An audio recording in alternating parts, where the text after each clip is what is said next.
Bonjour à toutes et à tous. Le lundi, le début de semaine est la hantise de beaucoup de personnes.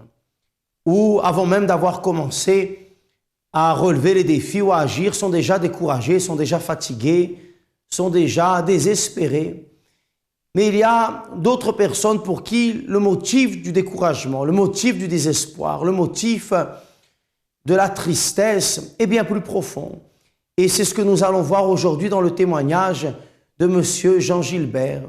Nous allons voir qui il était et la raison pour laquelle il était dans cet état d'abattement, de découragement, de frustration. Accompagnons son récit. J'étais quelqu'un de dépressif, j'avais des problèmes psychologiques parce que j'avais perdu ma tante. J'ai perdu ma tante qui m'était chère, qui était comme une mère pour moi, qui est morte, je peux presque dire subite. J'avais besoin d'un repère, j'avais perdu complètement mon repère.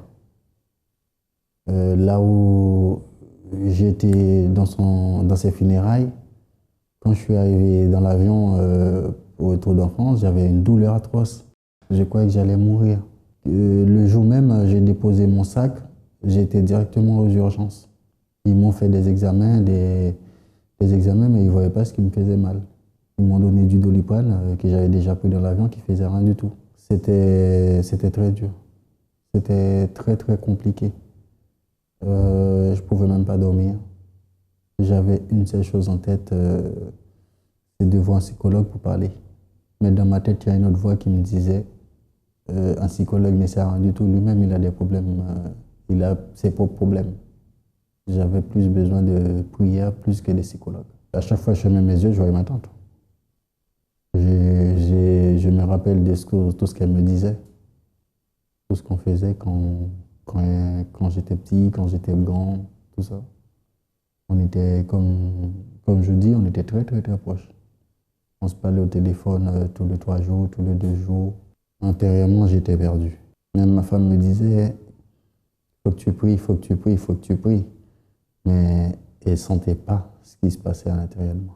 J'avais fait une demande de naturalisation qui était complètement bloquée depuis juillet 2014. Je n'avais pas de nouvelles. J'ai été convoqué à la préfecture en décembre 2014. Je n'avais pas de nouvelles du tout. À chaque fois que j'envoyais des mails, il n'y avait pas de réponse. Et on me disait il fallait attendre, il fallait attendre. Il y a d'autres demandes qui sont encore là. Qui n'ont même pas encore été traitées. Et vous, ça fait pas longtemps, Le moment le plus difficile que j'avais à vivre, c'est le décès de ma tante. J'avais personne pour parler. Comme ma femme allait au travail, mes enfants partaient à l'école, j'étais seul à la maison. J'étais perdu. Perdu. J'avais besoin de partir, j'avais besoin de courir. Mais je ne savais pas où y aller parce que là où j'allais à l'église, c'était fermé les dimanches. C'était fermé la semaine et ouvert les dimanches. Vous n'avez pas réfléchi aux conséquences. Pour cette raison, vous êtes ici. Emprisonné à cause des choses dont vous pensiez qu'elles vous rendraient heureux. À cause d'addictions nocives, des relations perdues et des finances détruites. Votre pensée se retrouve prisonnière de vos échecs et de vos frustrations. Sachez que si vous désirez changer votre situation, le centre d'accueil a ses portes ouvertes tous les jours pour vous.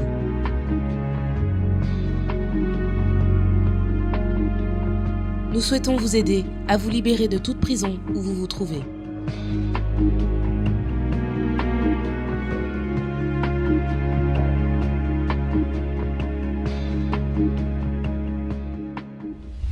Comment une personne dépressive, comment une personne triste, comment une personne qui développe en elle d'autres symptômes, les complexes, la négativité, la tristesse, comment cette personne peut-elle se projeter de l'avant? Si intérieurement, elle ne va pas bien, comment extérieurement les choses pourront-elles évoluer? Comment faire un bon travail sans avoir le goût de ce travail? Comment réaliser une tâche à la perfection sans d'abord avoir une motivation? C'est impossible. Et chaque lundi, au centre d'accueil dans le congrès pour le succès, nous apprenons non seulement à développer notre potentiel et nos talents, mais également à prendre confiance en nous, à croire dans nos capacités, dans nos conditions. Chaque lundi, des réunions sont réalisées dans tous les centres d'accueil afin de vous permettre de développer votre potentiel en transformant votre intérieur. Nous allons accompagner la suite du récit de M. Jean Gilbert et son arrivée au centre d'accueil. Soyez attentifs.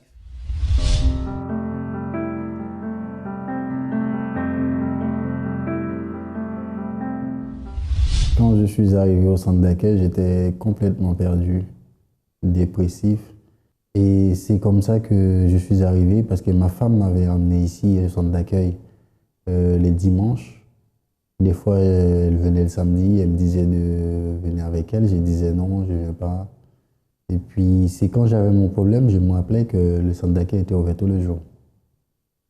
Et c'est là que je dis à ma femme, elle m'a même dit maintenant que tu es plus à fond que moi. Parce que je venais au centre d'accueil tous les jours, lundi jusqu'à dimanche. Et j'allais même plus à l'église là où j'allais avant. Je ne vais plus à l'église là-bas parce que ce que j'avais besoin, le réconfort spirituel que j'avais besoin, j'avais trouvé au centre d'accueil, dans les chaînes de prière et de délivrance. J'ai déterminé, comme les pasteurs nous ont appris, à agir ma foi. Comme la Bible a dit, j'ai déterminé. J'ai dit, Seigneur, tu ne m'as pas créé pour souffrir. Tu es un Dieu d'amour, tu es un Dieu de paix.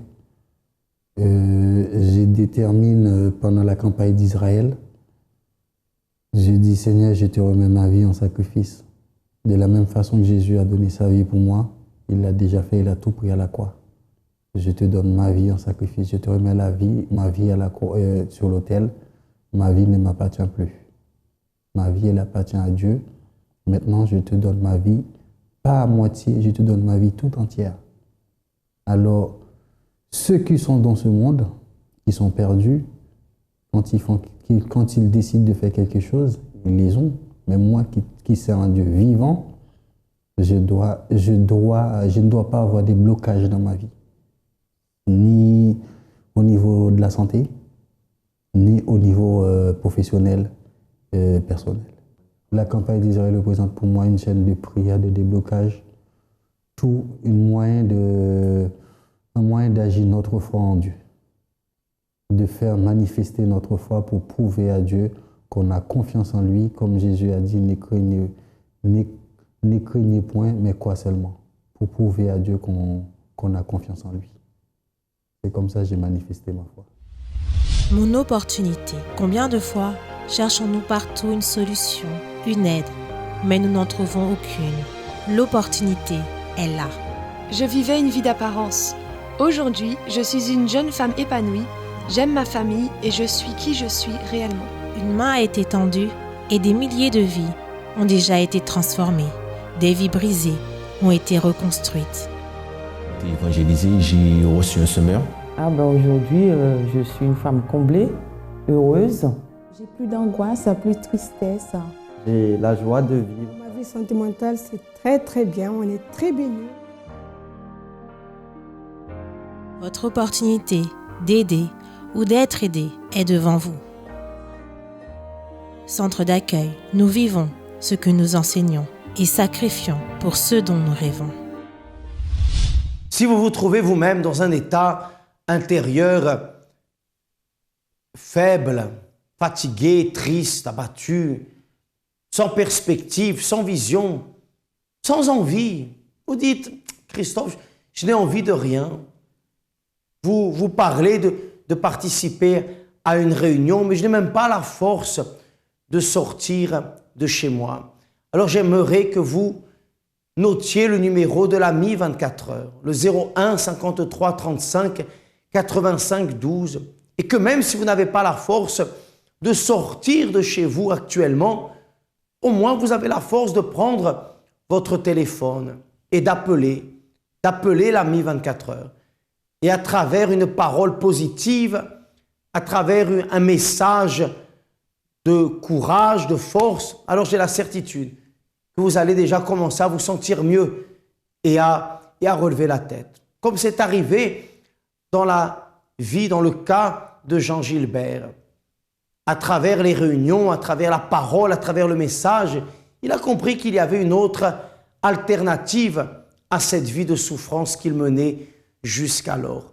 Et comme sa vie a commencé à changer, la vôtre changera également. Bien, compagnons, la fin de son récit. À travers la campagne d'Israël, Dieu m'a exaucé. J'étais dépressif quand je suis arrivé au centre d'accueil. Maintenant, je ne suis plus. J'ai accepté ma tante qui est décédée. Ma femme a cherché un logement à Paris qu'elle n'arrivait pas à avoir depuis X temps. Et Dieu nous a donné le logement à Paris. J'avais fait ma campagne d'Israël pour ma demande de naturalisation qui était complètement bloquée depuis 1 an et demi. Et j'avais pas de nouvelles. On m'a dit qu'il fallait attendre juillet 2016 pour avoir une réponse finale. J'ai pu obtenir ma réponse finale et mon décret de naturalisation début du mois de février. J'avais déterminé pour mon poste de travail un logement de fonction. Et j'ai fait une formation que tout le temps on me disait que votre famille est trop grande, vous avez trop d'enfants, votre femme et vous, ça fait 6 et les enfants, c'était pas possible d'avoir un logement de fonction. Depuis 2012, depuis juin 2012, j'avais fait cette formation. J'ai fait la formation le lundi, j'avais un entretien. Lundi après-midi, on me disait que non, vous avez trop de personnes dans votre famille, c'était pas possible. Et depuis la campagne d'Israël, j'ai un employeur qui m'a appelé, qui m'a donné un logement de fonction de 6 pièces. Dieu agit, mais il faut lui faire confiance. Il faut être persévérant. J'ai fait la campagne d'Israël, je crois que c'était le dimanche 12 ou le dimanche 13 décembre. Et le 31 décembre, j'avais déjà la personne qui m'appelait au téléphone. Oui, je vous appelle pour vous dire que je vous laisse un logement de 6 pièces à Gonesse. Il faut absolument aller voir ça avec votre femme, comme c'est pour la famille. Et j'ai la préfecture qui me dit, monsieur, nous avons une bonne nouvelle à vous annoncer que votre demande de naturalisation a été enregistrée depuis le 15 août 2015. Depuis cette date, vous êtes français. Et nous allons vous envoyer un courrier pour venir chercher votre décret de naturalisation. Le centre d'accueil représente pour moi une famille, c'est ma famille. C'est là où qu'on m'a appris à agir ma foi. Quand j'ai besoin, que je sais que je peux trouver du réconfort. Vous n'avez pas réfléchi aux conséquences. Pour cette raison, vous êtes ici. Emprisonné à cause des choses dont vous pensiez qu'elles vous rendraient heureux. À cause d'addictions nocives, des relations perdues et des finances détruites.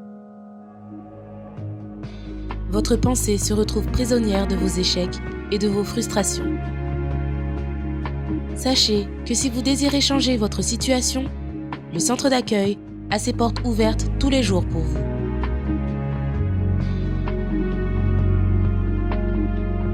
Nous souhaitons vous aider à vous libérer de toute prison où vous vous trouvez.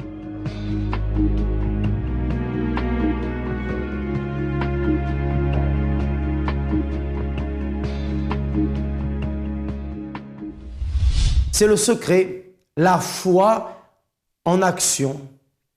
De la même manière qu'un diplôme ne vous amène pas un salaire si vous ne pratiquez pas votre profession, la foi n'apporte pas de résultat si nous ne la mettons pas en action dans notre vie. Dans les réunions, Jean Gilbert a appris à mettre sa foi en action. Et le résultat est là, le fruit est là. Et vous pouvez également cueillir de bons fruits. Mais pour cela, il faut d'abord semer, il faut d'abord agir. Nous allons suivre également l'histoire de Wendy, qui est un cas également de surpassement, un cas également de victoire intérieure et par conséquent extérieure. Alors avant d'arriver au centre d'accueil, j'avais une vie tout à fait normale. Je travaillais, j'avais un très bon travail, j'avais mon appartement, j'avais une vie, je gagnais très bien ma vie. Et lors d'un renouvellement classique, habituel, ils n'ont pas renouvelé mon autorisation de travail.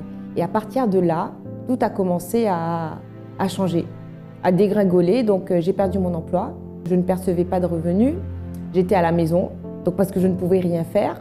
Au fil du temps, les amis se sont un peu dissipés, j'ai un peu perdu mes amis, les amis que moi je considérais amis. Et je me suis retrouvée toute seule en sachant que je vis toute seule en France. Je ne pouvais plus travailler, j'avais plus le droit de travailler. C'est pas que je ne voulais pas, c'est que je ne pouvais pas. Moi qui avais une vie tout à fait normale, simple, bien rangée, je me retrouvais à quasiment sans papier parce que je ne pouvais plus travailler, je ne pouvais plus rester là, j'avais 30 jours pour quitter le territoire. Donc j'ai saisi le tribunal administratif pour voir ce qu'on pouvait faire parce que les raisons qui étaient données pour ne pas renouveler n'étaient pas très claires. Et on a gagné, c'est-à-dire qu'au bout de même pas un mois, je me suis dit bon, c'est normal, je pourrais reprendre le cours de ma vie tranquillement.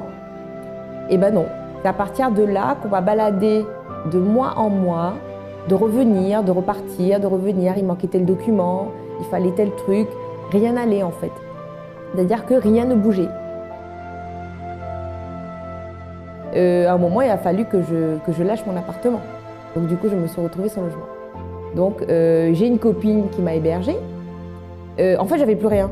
J'avais plus rien. J'étais sortie j'avais tout à ne plus rien du tout avoir. C'est-à-dire pas de maison, pas de travail, rien du tout. C'était l'année où je devais payer mes impôts. Je n'ai pas pu payer mes impôts. J'avais des problèmes avec la banque. Enfin bon, tout s'est enchaîné en fait.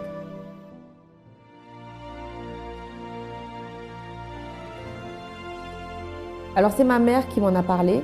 Elle m'en a parlé pendant un bon moment, vu qu'elle y allait elle-même. J'ai dit ok, pourquoi pas. J'ai cherché une église à Paris, le centre d'accueil à Paris, et je suis venue de moi. J'ai bien aimé parce que quand je suis sortie de là, le soir j'ai dormi. J'étais très inquiète par rapport à ma situation, donc je ne dormais pas, j'étais angoissée. Et le même soir, j'ai dormi. J'ai bien dormi et j'étais apaisée en fait. J'ai parlé à une personne ici, un responsable, et cette personne m'a conseillé de participer aux chaînes de prière du lundi. Et les choses ont commencé à s'améliorer petit à petit. Au moment où la campagne d'Israël est arrivée, je me suis dit c'est l'occasion pour moi de changer ma vie. J'ai décidé de faire ma campagne d'Israël pour que mon autorisation de travail soit débloquée, pour que je puisse avoir cette autorisation de travail. La campagne d'Israël est pour moi l'opportunité d'une nouvelle chance. Ne pas être spectateur de sa vie et de dire oh, ça m'arrive, c'est comme ça va changer, ça va s'améliorer. Mais de prendre sa vie en main et de dire non, je veux que ça change et ça va changer par mes actes. Je ne suis plus la même personne que j'étais il y a quelques temps avant de venir au centre d'accueil. Tout ce que j'ai demandé, je l'ai eu. J'ai eu mon autorisation de travail. J'ai eu mon appartement. D'un point de vue financier et professionnel, ça va très bien. Quand même, le plus important, finalement, c'est que j'ai beaucoup changé. C'est qu'au même moment où j'étais dans la recherche d'une solution professionnelle, j'ai aussi beaucoup été sensible à ce qui se disait par rapport à soi-même, par rapport au fait d'obéir, de donner sa vie, de suivre Dieu, en fait. Chose que pour moi, c'était des notions complètement abstraites avant.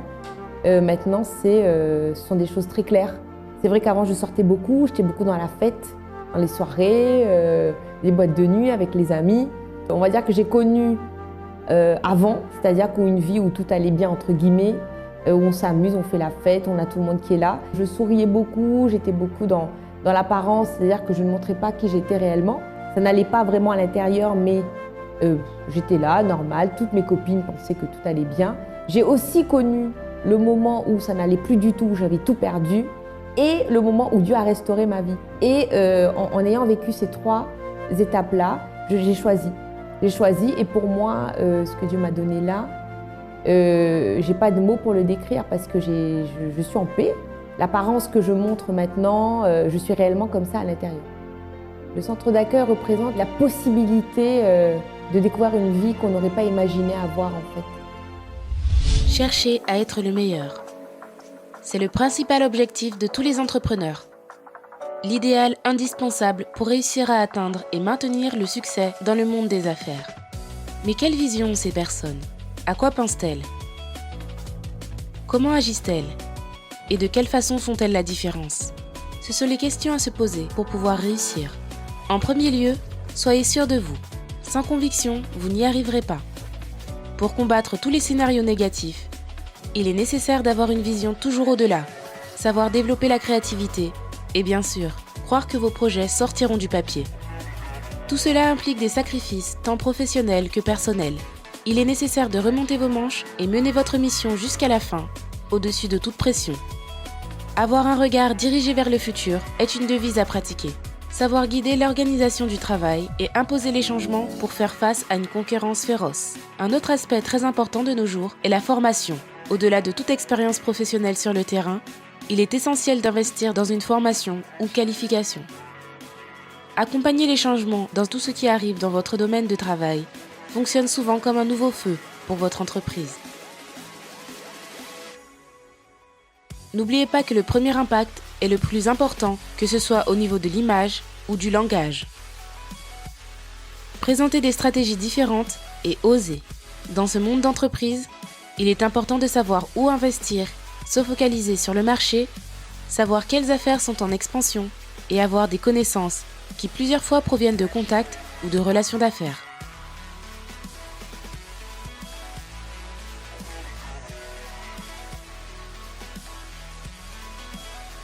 Ce sont ces maillons qui vous lient au succès, vous apprenant à vaincre pour être un exemple à suivre.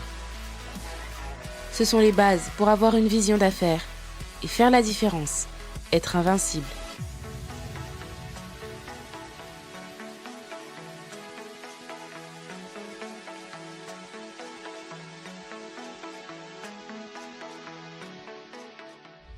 Comment était votre vie avant d'arriver au centre d'accueil?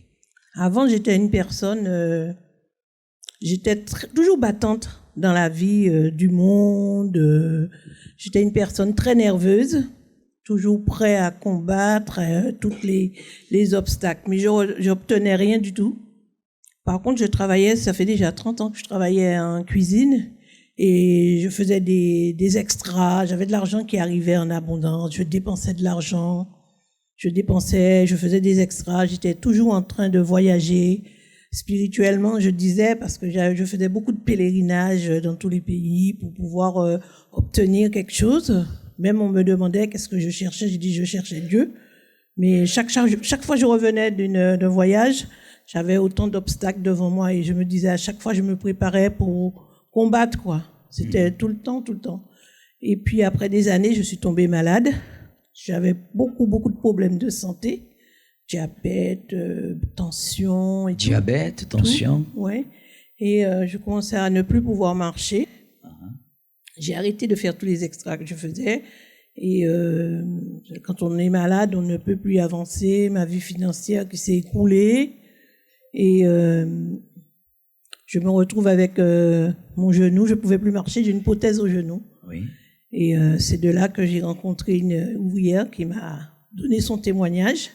Je l'ai trouvée tellement, vraiment, quand elle m'a donné son témoignage tel que je la connaissais, que je voyais la gloire de Dieu dans sa vie. J'ai dit qu'il y avait la réunion, c'était le mardi pour la santé. Avec ma béquille et tout, je suis allée, j'ai observé, j'ai vu. Ah, vous étiez avec une béquille? Oui, j'étais déjà opérée du genou. Oui. Et j'ai commencé à écouter les chaînes de prière. J'ai dit, tiens, je vais m'y mettre puisque je faisais des neuvaines avant, mais c'était répétitif. Là, j'ai trouvé les chaînes de prière, c'était autrement. J'ai commencé à faire les chaînes de prière. Le jeûne de Daniel, c'était au mois de mars, j'ai jamais oublié. Et ce jour-là, c'est là que j'ai vu que j'ai pleuré toutes les larmes de mon corps. Je me suis vraiment vidée. Je me suis donnée à Dieu. Après, il y a eu la campagne d'Israël. J'ai encore obéi. J'ai vraiment sacrifié. Mais quand je dis je sacrifiais, Dieu, je me suis rendu compte que Dieu me donnait 3-4 fois plus que ce que j'avais sacrifié. Et j'ai continué à me battre pour ma vie professionnelle qui s'était écoulée. Entre-temps, parce qu'on m'avait déclaré inapte. C'est là que ça a été très, très dur pour moi. Inapte au travail, quelqu'un de très actif comme moi. Je me suis dit non, mon Dieu, je ne peux pas accepter. Je ne peux pas accepter d'être inapte. J'ai commencé à déterminer le lundi pour ma vie professionnelle. Et la semaine même que j'ai commencé la vie professionnelle, les portes sont ouvertes, mon dossier a été ouvert, on m'a envoyé en formation. J'ai fait la formation, j'avais pas fini la formation, qu'on m'avait déjà sous ma fiche de paye était marqué comme quoi je travaillais au secrétariat médical et plus en cuisine. Ma santé s'est améliorée, beaucoup améliorée. J'avais ma fille qui était vraiment dans la vie de débauche. Ce qui me faisait beaucoup de peine, c'était les enfants qui se retrouvaient seuls. Il y avait 2 enfants qui étaient souvent seuls le soir. J'ai déterminé, j'ai sacrifié, et puis elle commençait à venir à l'église. Aujourd'hui, elle est vraiment en train de servir l'église. Mon diabète est stabilisé, même. Ils n'arrivent même pas à comprendre le médecin. J'ai pas eu d'insuline. Et ma tension est stable, tout le temps 12 de tension comme une jeune fille. Ma vie, vraiment, j'ai la paix. Je prenais des tonnes de médicaments de dépression pour dormir. Tout cela, je connais plus. Je sais même plus les noms. Oui. Je dors en paix, je suis une personne vraiment qui a retrouvé une joie de vivre. J'avais un ami dans ma vie. Oui. Quand je suis rentrée à l'accueil universel, il m'a dit que ça peut pas continuer. Je l'ai invité plusieurs fois, il est venu, il m'a dit c'est pas une église, c'est pas une façon de prier. C'est vrai. Qu'il fallait que je choisisse, c'était sans hésiter. J'ai choisi l'église. Avant, vous étiez malade, souffrante, dans la situation professionnelle, la situation de vos enfants dans la vie de débauche. Il était là à côté de vous.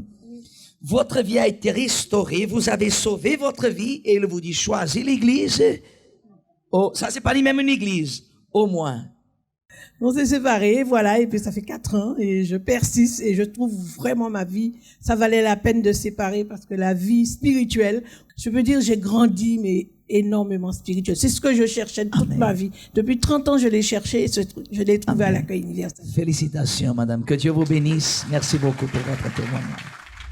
Bien, nous arrivons au terme de notre programme, de notre émission. N'oubliez pas, c'est une nouvelle semaine qui commence. Une nouvelle semaine, de nouvelles opportunités. Ce n'est pas une semaine qui commence pour déjà la regarder avec un sentiment de découragement, en soupirant, non. Mais de faire face avec force, avec détermination, avec entrain et déterminé, je serai vainqueur. Pour plus d'informations sur les réunions du lundi ou les réunions de la semaine, n'hésitez pas à vous rendre sur notre site internet, le www.centredaccueil.fr ou appelez l'ami 24h 01 53 35 85 12. Une excellente semaine à toutes et à tous. À bientôt.